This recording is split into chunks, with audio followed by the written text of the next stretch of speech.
বন্ধুরা, আজ আমি অত্যন্ত গুরুত্বপূর্ণ দুটি বিষয় নিয়ে আলোচনা করব। আগামী শুক্রবার শিবরাত্রির দিন এই গাছের শিকড় পারলে সঙ্গে রাখুন।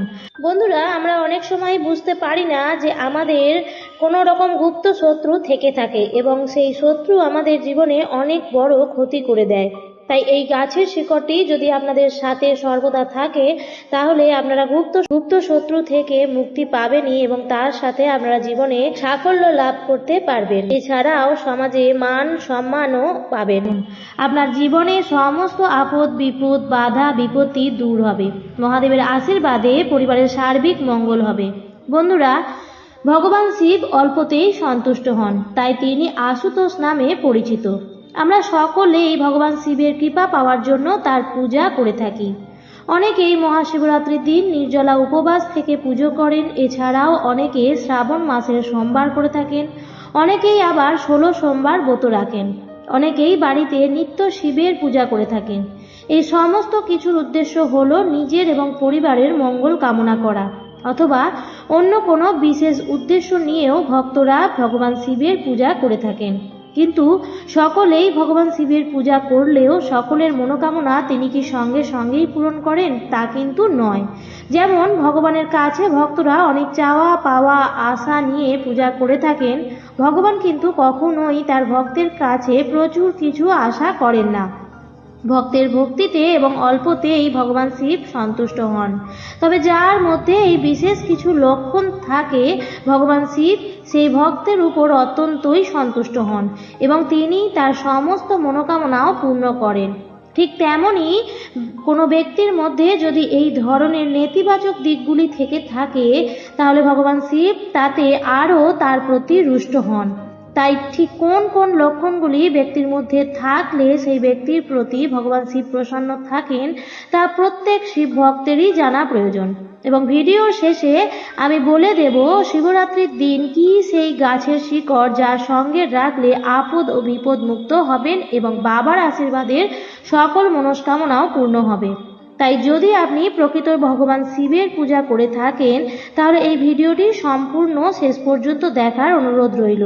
আশা করি এই ভিডিওটি থেকে আপনি অনেক কিছুই জানতে পারবেন। আর ভিডিওটি শেষ পর্যন্ত দেখার পর যদি ভালো লাগে তাহলে ভিডিওটিতে একটি লাইক করবেন এবং আপনার নিকট আত্মীয় স্বজন বন্ধু বান্ধবদের মধ্যে শেয়ার করে দেবেন, যাতে সবাই এই ভিডিওটি দেখে উপকৃত হতে পারে। নমস্কার বন্ধুরা, ভক্তিমূলক কথা চ্যানেলে জানাই আপনাদের স্বাগত। ভারতীয় দর্শন শাস্ত্র এবং বিভিন্ন দেবদেবীর পূজা অর্চনার পদ্ধতি এই চ্যানেলের মূল আলোচনার বিষয়বস্তু। বন্ধুরা, যে লক্ষণগুলির কথা আমি এখন বলবো সেগুলি নিছকই মন গড়া বিষয় নয়। ধর্মরাজ অবতার স্বরূপ মহাত্মা বিদুর স্বয়ং এই বিষয়গুলি উল্লেখ করেছিলেন। শিবপুরাণেও এই বিষয়গুলি উল্লেখ করা হয়েছে।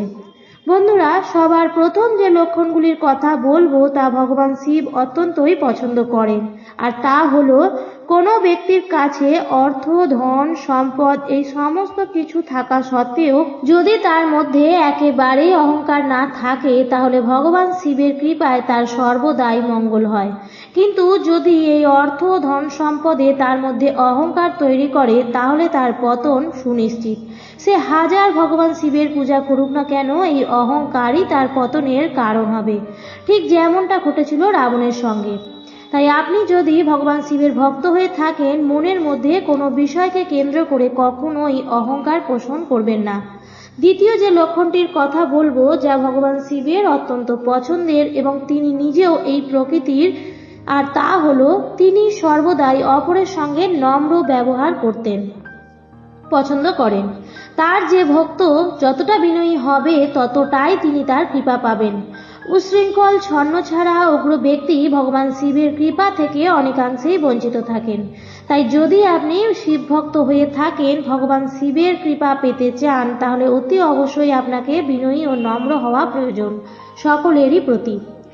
তৃতীয় যে লক্ষণটির কথা বলবো তা হলো যে ব্যক্তি পশু পাখি খুবই পছন্দ করেন, যে ব্যক্তি পশু পাখিদের যত্ন করেন, তাদের আহার নিবেদন করেন, সেই ব্যক্তি ভগবান শিবের অত্যন্ত পছন্দের। আর যে ব্যক্তি অকারণে পশু পাখিদের নিধন করে বা তাদেরকে হত্যা করেন বা তাদেরকে পীড়া দেন, ভগবান শিব তাদের প্রতি অত্যন্তই রুষ্ট হন। তাই পশু পাখিদের প্রতি আপনার যদি উদার দৃষ্টিভঙ্গি থাকে তাহলে ভগবান শিবের পূজা করলে আপনি সহজেই তার কৃপা পাবেন। চতুর্থ যে লক্ষণটির কথা বলবো তা হলো যে ব্যক্তি নিজের ক্রোধকে নিয়ন্ত্রণ করতে পারেন, যিনি অপরের প্রতি নিজের মনে কোনো বিদ্বেষ ভাব পোষণ করেন না, যিনি সকলের মঙ্গল কামনা করেন, কাউকে অকারণে কোনো কটু কথা বলে মনে আঘাত দেন না, সেই ব্যক্তি ভগবান শিবের অত্যন্ত পছন্দের। সেই ব্যক্তির সামান্য পুজোতেই ভগবান শিব অত্যন্তই প্রসন্ন হন এবং তার সকল মনোকামনাও পূরণ করেন।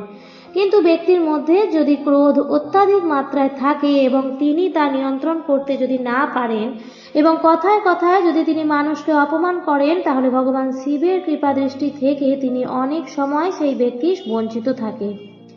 পঞ্চম যে বিষয়টির কথা বলবো তা হলো যে ব্যক্তি নিজের কথা না ভেবে অন্যকে সাহায্য করে এবং যে ব্যক্তি জীবনে কোনো অবস্থাতেই সাধারণ জীবনযাপন করতে পছন্দ করেন, কাউকে নিচু করার প্রবণতা তাদের মধ্যে থাকে না এবং সব থেকে বড় বিষয় হলো যদি নিজে নির্ধন হয়েও থাকেন তাহলেও অন্যকে দান করার মনোবৃত্তি যার মধ্যে থাকে সেই ব্যক্তি ভগবান শিবের অত্যন্তই পছন্দের ব্যক্তি হয়ে থাকেন।